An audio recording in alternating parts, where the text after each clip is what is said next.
Татарстанның дәүләт автомобиль инспекциясы йөртүчеләр өчен махсус мәгълүмати ресурс әзерләде. Яңа таләпләр нигезендә аварияга юлыккан затлар мөмкин булган очракта тиз арада машиналарын юлдан алырга тиеш. Күпләр полиция хезмәткәрләреннән башка юл транспорт һәлакәтен теркәүне ничек башкарырга кирәклеген белми.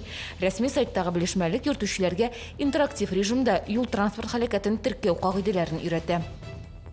Лицация юлларында бер атна дәвамында юлчылар эшли. Биредә юлларны төзекләндерүне сорап шәһәрдәшләребез Чаллы ТВның Койнар элемтә телефонына еш мөрәҗәгать итте.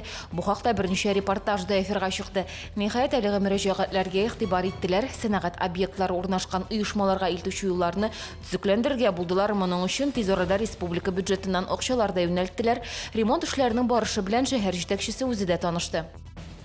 Казанда су спорты төрләре буенча дөнья чемпионаты дәвам итә. Бүгенге ярышларда 300 меңнән артык билет сатылган. Бу хакта спорт проектлары башкарма дирекциясе оешмасы хәбәр итә. Тамашачылар аеруча синхрон йөзү, суга сикерү һәм хай-дайвинг ярышларына өстенлек биргән. Күпчелек билетлар шул спорт төрләренә сатылган. Пилигрим тамашасында кертеп, Казандагы су спорты төрләре буенча дөнья чемпионатына 450 мең билет сатуга чыккан иде. Бүгеннән 7-нче Россия күләм спас ярминкәсе башланды. Гадәттәгечә ярминкә Алабуганың Шишкин сулыклары тыюлыгында, Яшьләр стадионында һәм шәһәрнең борынгы үзәк урамнарында уза. Ул 3 көн дәвам итәчәк. Бүген ярминкә программасында Кыңгыраулар чыңы фестивале, анда Италиядан килгән осталар да катнашыр дип көтелә. Бу һәм башка хәбәрләр турында яңалыкларны кичке чыгарылышында ул 19 сәгать 10 минутта эфирга чыга.